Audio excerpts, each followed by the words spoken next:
నమస్కారం ఘంటారావానికి స్వాగతం. ముందుగా ప్రధానాంశాలు. తెలంగాణ యాదాద్రి జిల్లాలో రోడ్డు ప్రమాదం. రాష్ట్రానికి చెందిన 2 డీఎస్పీలు దుర్మరణం.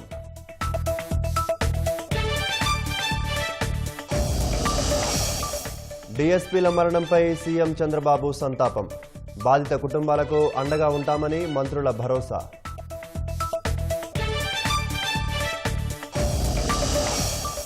ఏజెన్సీ ప్రాంతాల్లో 3 రోజులుగా ఎడతెరిపిలేని వానలు. రంపచోడవరంలో పొంగిపొర్లుతున్న వాగులు.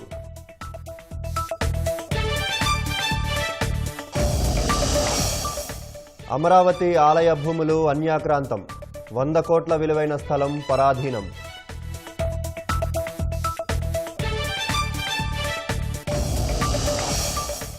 జవాన్ల శౌర్యం, దృఢ సంకల్పానికి ప్రతీకగా కార్గిల్ విజయ దివస్. వీర సైనికులకు ప్రధాని సహా ప్రముఖుల నివాళులు.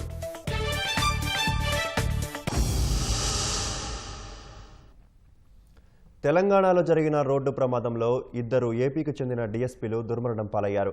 డివైడర్ను ఢీకొట్టి పక్క స్కార్పియో వాహనం రోడ్డుపై పడింది. రోడ్డుపై పడిన కారును వేగంగా వచ్చి లారీ ఢీకొట్టింది. ఈ ఘటనలో 2 డీఎస్పీలు చక్రధర్ రావు, శాంతారావు ప్రాణాలు కోల్పోయారు. తెలంగాణలో జరిగిన రోడ్డు ప్రమాదం 2 డీఎస్పీలను బలిగొంది. యాదాద్రి జిల్లా చౌటుప్పల్ మండలం ఖైతాపురం వద్ద డివైడర్ను ఢీకొట్టి స్కార్పియో వాహనం పక్క రోడ్డుపై పడింది. రోడ్డుపై పడిన కారును లారీ అతివేగంతో ఢీకొట్టింది. ఈ ప్రమాదంలో కారులో ఉన్న ఏపీకి చెందిన 2 డీఎస్పీలు చక్రధర్ రావు, శాంతారావు మృతి చెందారు. వీరిద్దరూ ఇంటెలిజెన్స్ అండ్ సెక్యూరిటీ వింగ్కు చెందిన పోలీసులుగా గుర్తించారు. ఈ ఘటనలో ఏఎస్పీ ప్రసాద్కు గాయాలయ్యాయి. అదేవిధంగా డ్రైవింగ్ చేస్తున్న కానిస్టేబుల్ నరసింగరావుకు తీవ్రంగా గాయాలవడంతో ఎల్బీ నగర్ కామినేని ఆసుపత్రికి తరలించారు. ఐసీయూలో చికిత్స అందిస్తున్నారు. ఇద్దరికీ ప్రాణాపాయం లేదని తెలిపిన కామినేని ఆసుపత్రి వైద్యులు ఏఎస్పీ దుర్గాప్రసాద్కు పక్కటెముకలు, కాలు ఫ్రాక్చర్ అయినట్లు వెల్లడించారు. డ్రైవర్ నరసింగరావు భుజం ఫ్రాక్చర్ అయినట్లు వివరించారు.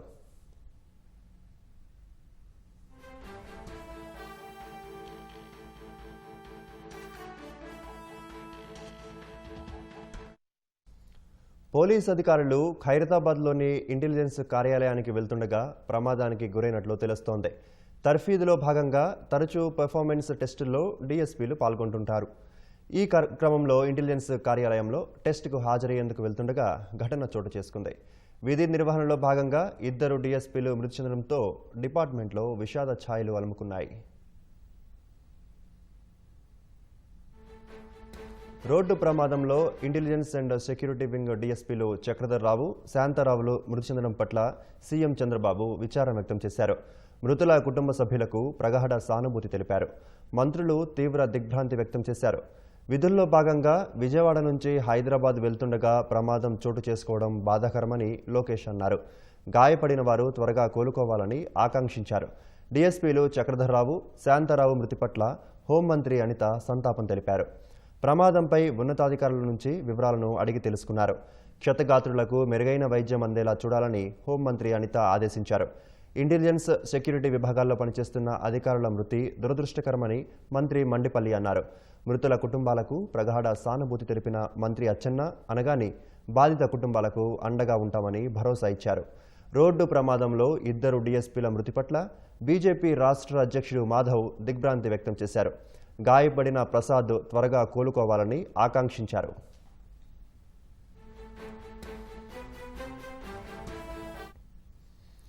రోడ్డు ప్రమాదంపై మరింత సమాచారం మా ప్రతినిధి నాగార్జున అడిగి తెలుసుకుందాం.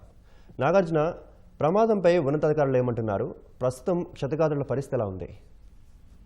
ప్రస్తుతం రోడ్డు ప్రమాద ఘటనకు సంబంధించి ఇప్పుడు 2 ఆల్రెడీ మృతి చెందారు. డిఎస్పీలు 2 కూడా మృతి చెందడం జరిగింది. 2 తీవ్ర గాయాలైనటువంటి అదనపు ఎస్పీ దుర్గాప్రసాద్ రావు దాంతో పాటు డ్రైవర్ కూడా ఎవరైనా ప్రమాదానికి ప్రధానమైనటువంటి కారణం తెల్లవారుజాము కావడం, డివైడర్ ని కనిపించకపోవడం వల్ల, ఈ పల్టీ కొట్టడం వల్ల, వేరే వాహనం ఢీకొట్టడం వల్ల ఈ ప్రమాదం జరిగినట్టుగా తెలుస్తోంది. అయితే ఈ ప్రమాదంలో సీట్ బెల్ట్ దుర్గాప్రసాద్ రావు ప్రాణాలు కాపాడింది. సీట్ బెల్ట్ పెట్టుకోవడం, తర్వాత ఎయిర్ బ్యాగ్స్ ఓపెన్ అవడం వల్ల ముందు కూర్చున్నటువంటి డ్రైవింగ్ చేసినటువంటి నరసింగరావు, తర్వాత దుర్గాప్రసాద్ రావు ఇద్దరు కూడా సీట్ బెల్ట్ ఉండటంతో వాళ్ళిద్దరూ బయటపడ్డారు. మధ్యలో కూర్చున్నటువంటి చనిపోయినటువంటి ఇద్దరు కూడా వాళ్ళు మధ్యలో కూర్చోవడం వల్ల ఈ ప్రమాదం ధాటికి వాళ్ళు ఎగిరిపడడం, తలకి తీవ్ర గాయాల పాలతో అక్కడికక్కడికే వాళ్ళు మృతి చెందడం జరిగింది. వీళ్ళు కూడా రెగ్యులర్ గా హైదరాబాద్ లో ఏపీకి సంబంధించిన ఇంటెలిజెన్స్ హెడ్ క్వార్టర్ ఇక్కడ ఒకటి రన్ అవుతూ ఉంటుంది. ఎందుకంటే రెగ్యులర్ గా ఇక్కడ ఉన్నటువంటి గెస్ట్ హౌస్ కి సంబంధించినటువంటి కావచ్చు, ఏపీకి సంబంధించినటువంటి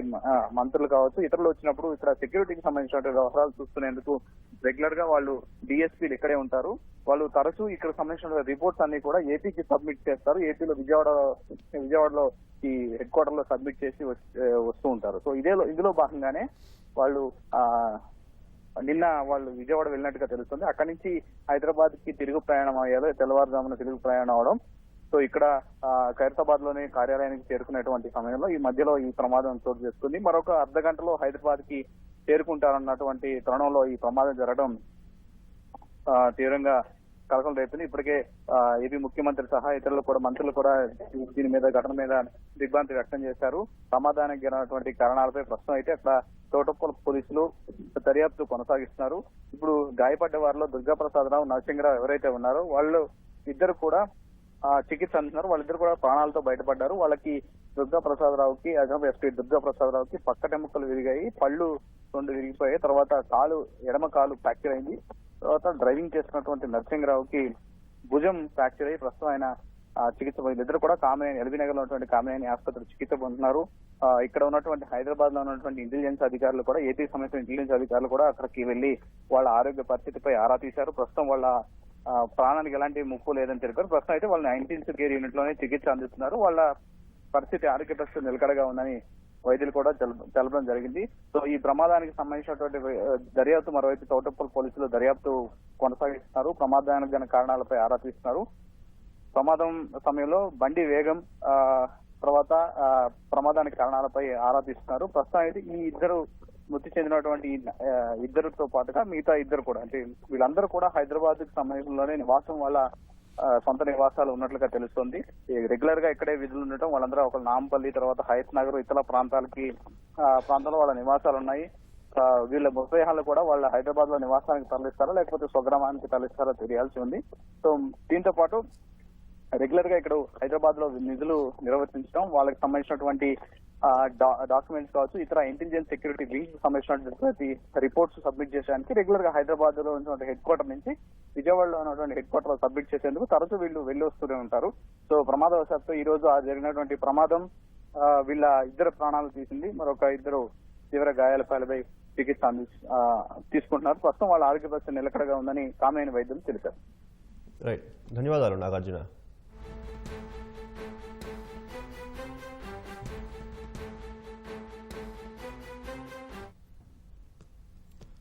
అల్లూరు జిల్లా రంపచోడవరం ఏజెన్సీ ప్రాంతంలో 3 రోజులుగా కురుస్తున్న వర్షాలకు కొండ వాగులు పొంగి ప్రవహిస్తున్నాయి.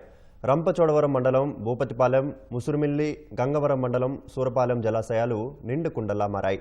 సీతపల్లి వాగు ఉధృతంగా ప్రవహిస్తోంది. భారీ ఎత్తున ప్రవాహంతో లోతట్టు ప్రాంతాలు జలమయమయ్యాయి. కొన్ని చోట్ల రాకపోకలు నిలిచి గిరిజనులు తీవ్ర ఇబ్బందులు పడుతున్నారు. భూపతిపాలెం జలాశయంలోకి వర్షపు నీరు అధికంగా చేరడంతో ఇప్పటికే పంట కాలువకు నీరు వదిలారు. వర్షం ఇలాగే కొనసాగితే గేట్లెత్తి సీతపల్లి వాగులోకి నీటిని విడుదల చేసే అవకాశం ఉంది. శ్రీశైలం ప్రాజెక్టుకు వరద ప్రవాహం స్థిరంగా కొనసాగుతోంది. జూరాల, సుంకేసుల ప్రాజెక్టుల నుంచి శ్రీశైలానికి 1,02,122 క్యూసెక్కులు చేరుతోంది.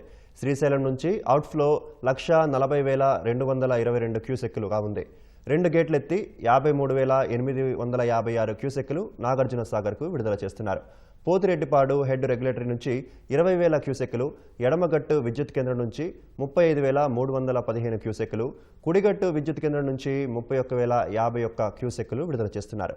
శ్రీశైలం పూర్తి స్థాయి నీటి మట్టం 885 అడుగులు కాగా ప్రస్తుతం 882.5 అడుగులకు చేరింది.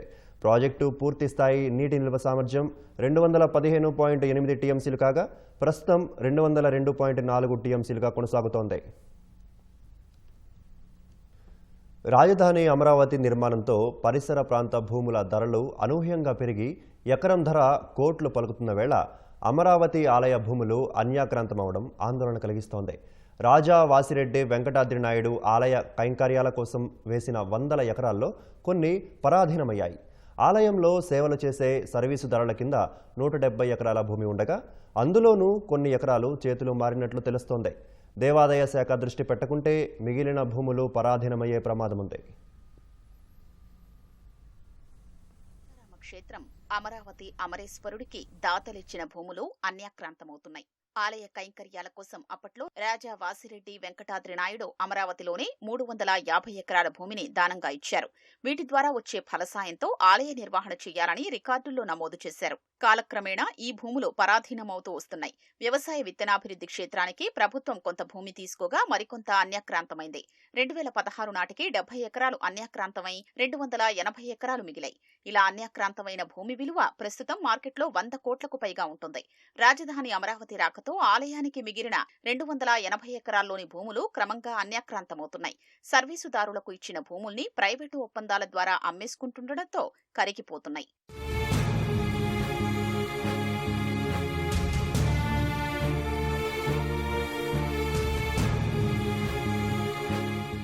వెంకటాద్రి నాయుడు దానంగా ఇచ్చిన 350 ఎకరాలకు గాను 280 ఎకరాలు మాత్రమే మిగలగా అందులో ఆలయంలో వివిధ రకాల సేవలు చేసే సర్వీసుదారుల కింద 170 ఎకరాల భూమి ఉంది. సర్వీసుదారులు భూముల మీద వచ్చే ఫలసాయాన్ని అనుభవిస్తూ స్వామికి సేవ చెయ్యాలనేది ఒప్పందం. సర్వీసుదారుల కింద 170 ఎకరాల భూమి పోగా మిగిలిన 110 ఎకరాల్లో కాలువలు, రోడ్లు, ఇతరత్రా అవసరాలకు పోను ఆలయం కింద ప్రస్తుతం 67 ఎకరాలు మాత్రమే ఉంది. ప్రస్తుతం ఆలయానికి ఈ 67 ఎకరాల నుంచి మాత్రమే కౌలొస్తోంది.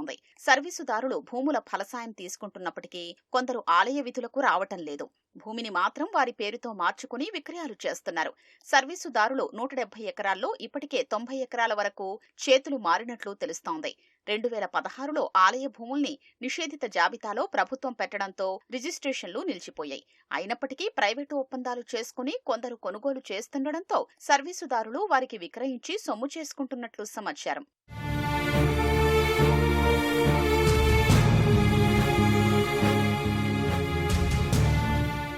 ఆలయానికి చెందిన సర్వీసుదారులు కాలక్రమంలో రెవెన్యూ రికార్డుల్లో భూముల్ని వారి పేర్ల మీద నమోదు చేయించుకున్నారు. రెవెన్యూ రికార్డుల్లో నమోదైన తరువాత కొన్ని భూముల క్రయ విక్రయాలు జరిగి చేతులు మారాయి. 2016కు ముందు రిజిస్ట్రేషన్లు కావడంతో ప్రైవేటు వ్యక్తులు కొనుగోలు చేశారు. 2016 తర్వాత ఆలయ భూములు నిషేధిత జాబితాలో పెట్టి రిజిస్ట్రేషన్లు కాకుండా అడ్డుకున్నారు. అయితే రాజధాని అమరావతికి సమీపంలో భూములు ఉండడం, విజయవాడ అమరావతి మార్గంలో ఉండడంతో ఈ భూములు ఎకరం ధర కోట్లలో పలుకుతోంది. దీంతో కొందరు ప్రైవేటు ఒప్పందాల ద్వారా భూముల కొనుగోలుకు ముందుకు రావడంతో సర్వీసుదారులు వారికి అప్పచెప్తున్నారు.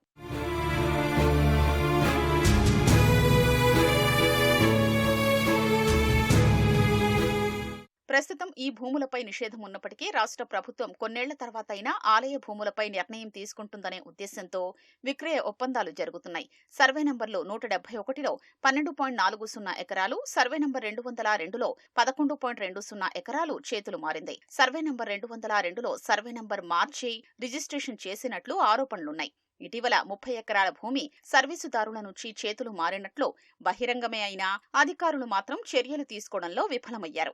ఎకరం కోటి చొప్పున విక్రయించినట్లు సమాచారం. ఇప్పటికైనా దేవాదాయ శాఖ అధికారులు నిర్మాణాత్మక చర్యలు తీసుకుని అడ్డుకోకపోతే కోట్ల విలువైన భూములు పూర్తిగా అన్యాక్రాంతమయ్యే ప్రమాదముందని అమరావతి వాసులు, భక్తులు ఆందోళన వ్యక్తం చేస్తున్నారు. ఎన్టీఆర్ జిల్లాలో ఖరీఫ్ సాగు ఊపందుకుంది. జూన్ నెలలో వర్ణుడు ముందుకేసిన జూలై నెల చివరికే వాతావరణం అనుకూలించడంతో రైతులు హర్షం వ్యక్తం చేస్తున్నారు.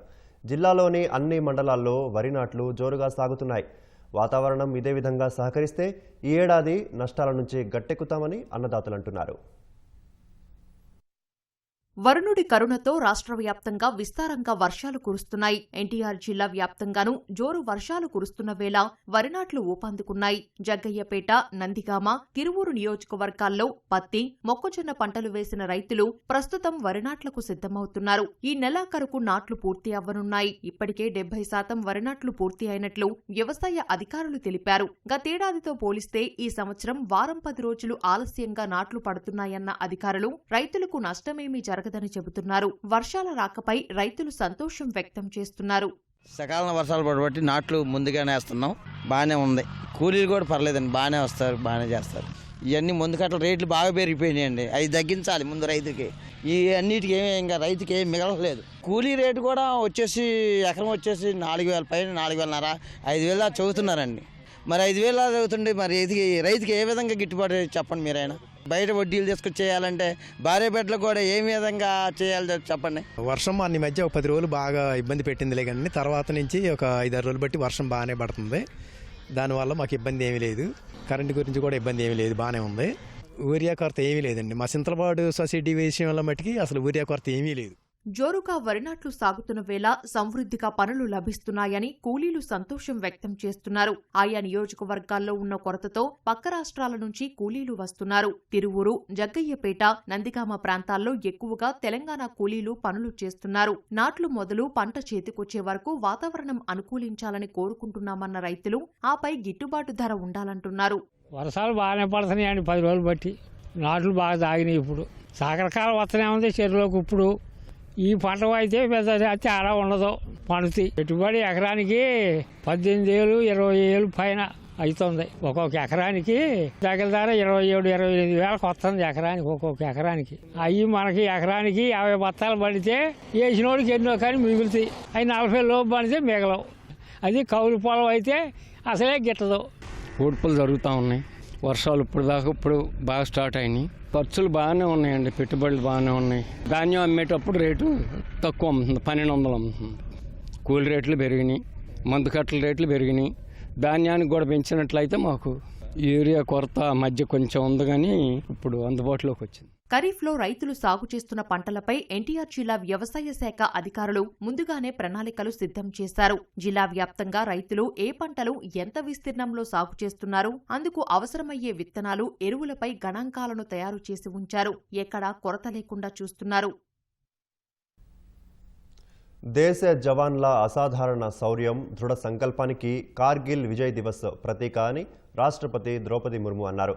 1999 యుద్ధంలో ప్రాణాలను త్యాగం చేసిన సైనికులకు రాష్ట్రపతి, ప్రధాని నరేంద్ర మోదీ, కాంగ్రెస్ చీఫ్ మల్లికార్జున ఖర్గేతో పాటు త్రివిధ దళాలు నివాళులర్పించాయి.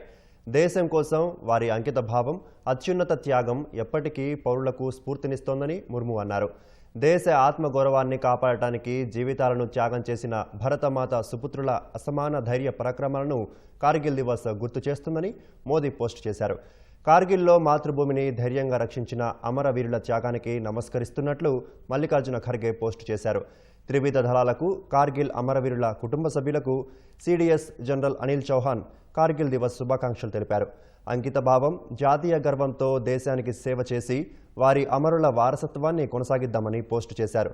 1999 జూలై 26న లద్దాఖ్లోని కార్గిల్ను ఆక్రమించేందుకు యత్నించిన పాకిస్తాన్ సైన్యాన్ని భారత సైన్యం తిప్పికొట్టింది. ఆపరేషన్ విజయ్ పేరుతో జరిగిన 3 నెలల యుద్ధంలో పాకిస్తాన్ బలగాలను భారత సైన్యం చిత్తు చేసింది. బండి పేరు చెబితే చాలు 5 నిమిషాల్లో నకిలీ రిజిస్ట్రేషన్ కార్డు రెడీ. ఎక్కడంటే అక్కడ, ఎప్పుడంటే అప్పుడు ఆర్సీ తీసుకునేలా ఏర్పాట్లు. తెలుగు రాష్ట్రాల వాహనాలే కాదు, దేశంలో ఎక్కడి బండ్లకైనా రిజిస్ట్రేషన్ కార్డులు జారీ చేస్తారు. దీనికోసం ఏకంగా ఆన్లైన్లోనే ప్రకటనలు ఇవ్వడం విశేషం. వాహన రిజిస్ట్రేషన్ కార్డులే నకిలీవి తయారు చేయగా మిగిలిన పత్రాలు చేయలేమా అనుకున్నారేమో. నకిలీ ఐటీఐ సర్టిఫికేట్లు సైతం ముద్రించి అమ్మకానికి పెట్టారు.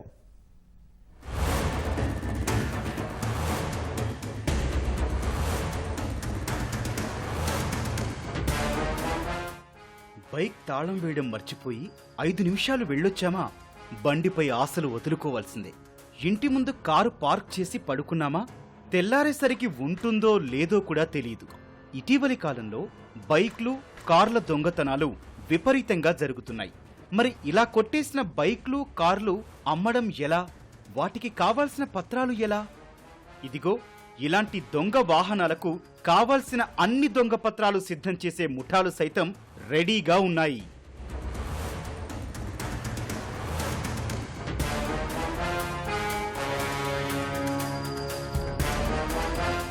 బైక్లు చోరీ చేస్తోన్న ముఠాను పట్టుకున్న కర్నూలు పోలీసులు లోతుగా దర్యాప్తు చేస్తే నకిలీ ఆర్సీలు తయారు చేసే ముఠా గురించి తెలిసింది.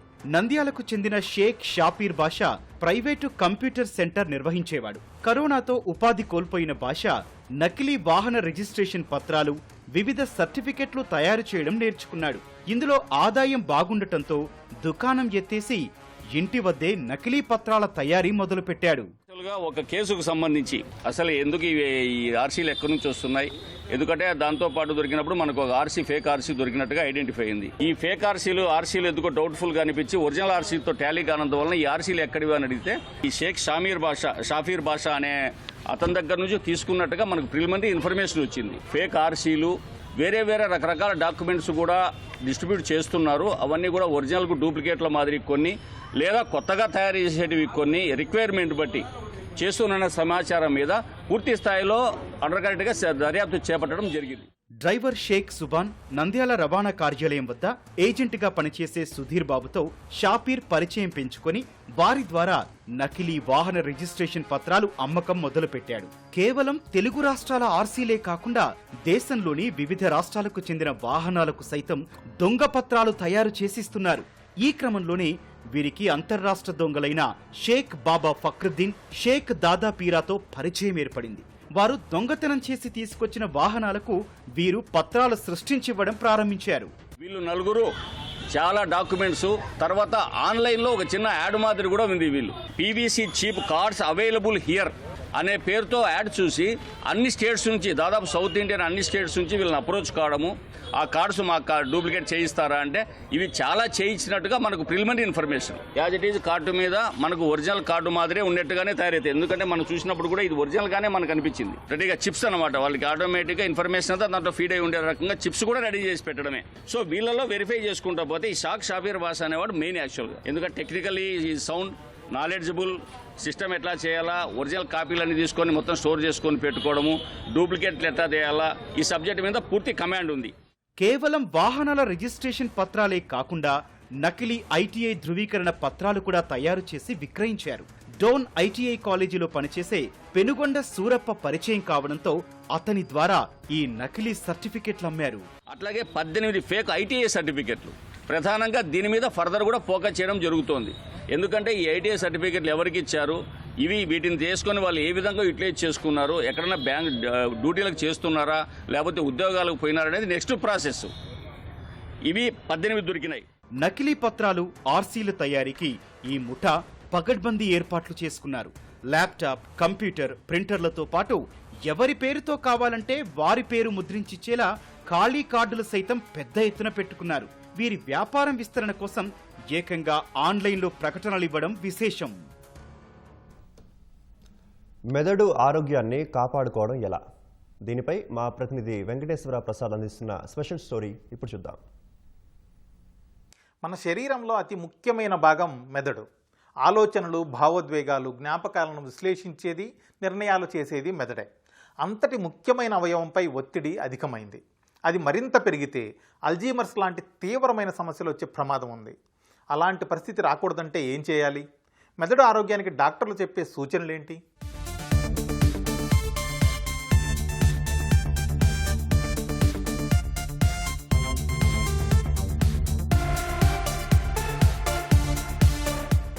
ఒకప్పటితో పోల్చితే ప్రస్తుత ప్రపంచం ఎన్నో సమస్యలు, సవాళ్లను ఎదుర్కొంటుంది. ఆధునిక మనిషి జీవితం మొబైల్ ఫోన్లు, కంప్యూటర్లతో ముడిపడిపోయింది. అతి వినియోగంతో ఒత్తిడి బాగా పెరుగుతోంది. అనవసర ఆలోచనలు, సంఘర్షణలు ఎవ్వరిని కుదురుగా ఉండనివ్వడం లేదు. ఒత్తిడి ఎక్కువైతే మెదడులో సూక్ష్మ రక్తనాళాలు దెబ్బతింటాయి. దానివల్ల స్మాల్ వెసల్ ఇస్కిమిక్ డిసీజ్ వచ్చే అవకాశం ఉంది. ఇది విషయగ్రహణ శక్తిని దెబ్బతీస్తుంది. పక్షవాతం, అల్జీమర్స్ ముప్పు కూడా ఉంటుంది. మద్యం, సిగరెట్టు, మత్తు పదార్థాల వినియోగంతో దీర్ఘకాలంలో జ్ఞాపక శక్తి మందగిస్తుంది. భావోద్వేగాలు కంట్రోల్లో ఉండవు. నేర్చుకునే శక్తి, క్రియేటివిటీ తగ్గుతాయి. డిప్రెషన్, గుండె సమస్యలు వస్తాయి. దురలవాట్లు ఎంత నష్టం చేస్తాయో Guntur Lalitha super speciality hospital neurologist doctor Vijaya మాటల్లో తెలుసుకుందాం. ఆహార విషయంలో నియమాలు పాటించకుండా ఉంటాం. జంక్ ఫుడ్ తినటము, ఆయిలీ ఫుడ్ తినటము, ఎక్కువగా నాన్ వెజ్ తినటము వంటివి, నిద్ర సరిగ్గా పోకపోవటము, ఎలక్ట్రానిక్ గ్యాడ్జెట్స్ విపరీతంగా వాడటము, చెడు అలవాట్లు, స్మోకింగ్, ఆల్కహాల్, గుట్కాలు, డ్రగ్స్, ఇవన్నీ కూడా మెదడుని దెబ్బతీస్తాయి. మరి మెదడు ఆరోగ్యాన్ని కాపాడుకోవడం ఎలా అంటే అందుకు 10 సులువైన మార్గాలు ఉన్నాయి. వాటిలో ముఖ్యమైనది మొదటిది ఒత్తిడిని తగ్గించుకోవడం. దీనికి యోగా, ధ్యానం, ప్రాణాయామం బాగా ఉపయోగపడతాయి. ఇక రెండోది వ్యాయామం. రోజు ఎక్సర్సైజ్ చేస్తే మెదడులో రక్త ప్రసరణ పెరుగుతుంది. దానివల్ల ఆక్సిజన్, ఇతర పోషకాలు బాగా అందుతాయి. మెదడు పనితీరు మెరుగవుతుంది. వ్యాయామంతో ఆరోగ్యకర న్యూరో ట్రాన్స్మిటర్లు విడుదలై మెదడును ఉత్తేజితం చేస్తాయి. రోజు కనీసం 30 నిమిషాల పాటు నడక లేకపోతే జాగింగ్ చేయడం మంచిది. మూడోది, వీలైనప్పుడల్లా ఆటలాడటం, డ్యాన్స్ చేయడం మెదడు ఆరోగ్యానికి ఉపయోగకరమని డాక్టర్లు అంటున్నారు. వ్యాయామం అనేది ఎటువంటి వ్యాయామం అయినా కూడా మెదడుకు మంచిదే. ఆసనాలు కానీ, యోగాసనాలు కానీ, ధ్యానం కానీ, వీటన్నిటి మూలంగా ఏం జరుగుతుందంటే మనలో హ్యాపీ హార్మోన్స్ అంటాం, అవి ఎక్కువగా ఉత్పత్తి అవుతాయి. దాని మూలంగా మెంటల్ ఇదే కాకుండా ఫిజికల్గా కూడా మనకి ఆరోగ్యం బాగుంటుంది. 30 నిమిషాలు కనుక బ్రిస్క్ వాకింగ్ చేస్తే చాలా హెల్త్ బెనిఫిట్స్ ఉంటాయి, ఎస్పెషల్లీ మెదడుకి కూడా. చిన్నపిల్లల వయసుకు వస్తే వాళ్ళు సైక్లింగు, రన్నింగు, ఆడుకోవటం ఇలాంటివన్నీ కూడా ఏరోబిక్ ఎక్సర్సైజ్ అంటాం, డాన్సింగ్ చేస్తే మెదడుకి ఎప్పుడు మంచిదే. 4వ మార్గం ఏమిటంటే ప్రతిరోజు ఒకే టైంకు నిద్రపోవాలి. రోజంతా మెదడు ఏదో ఒకటి ఆలోచిస్తూ ఉంటుంది, కొత్త విషయాలు నేర్చుకుంటూ ఉంటుంది, వాటిని అందమైన జ్ఞాపకాలుగా మార్చుతుంది. ఇవన్నీ సరిగ్గా చేయాలంటే తగినంత నిద్ర తప్పనిసరి. కంటి నిండా నిద్రతో మెదడు సామర్థ్యం, జ్ఞాపక శక్తి పెరుగుతాయి.